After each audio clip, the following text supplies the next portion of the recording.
Najlepša hvala, da ste si tudi letos vzeli čas za nas, za vse slovenske skavte, tudi za mejce. In za vas imamo en tak mal plamen, ki mogoče izgleda majhen, pa v bistvu ni. V letošnji poslanici še posebej izpostavljamo vsakega majhnega človeka, ki se čuti mogoče nemočnega v tem svetu, ampak vsako malo dejanje šteje in več kot je teh majhnih dejanj, večji je plamen, močnejši je plamen. In tako je zapisana tudi letošnja poslanica in zdaj, če dovolite, bi poslušali skupaj letošnjo poslanico.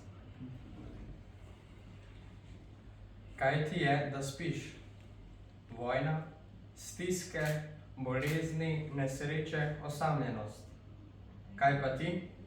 Se bojiš? Živiš, kakor da se nič ni zgodilo.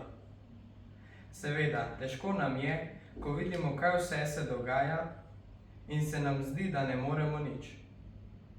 Pa vendar je že iskra dovolj, da vname ogenj in kaplja dovolj, da ga pogasi.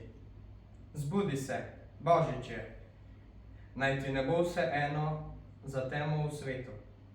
Ni treba spremeniti vsega, naredi eno dobro delo, pospravi sobo, skuhaj komu kavo, spusti avto predse. Ko boš premaknil sebe, boš obrnil svet. Zaneti iskro, naj v tebi zasije luč. Vstani in sveti. Hvala lepa, dobrodošli. Kot vsako leto sem zelo vesel in počaščen, da se oglasite tudi pri nas.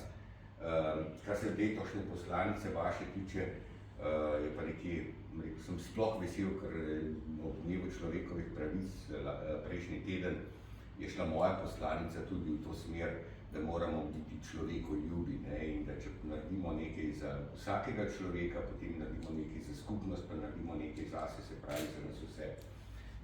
Jaz se vam zahvaljujem za to, kar počnete, sem zelo vesel in vam želim že veliko dobrega v tej vaši poti.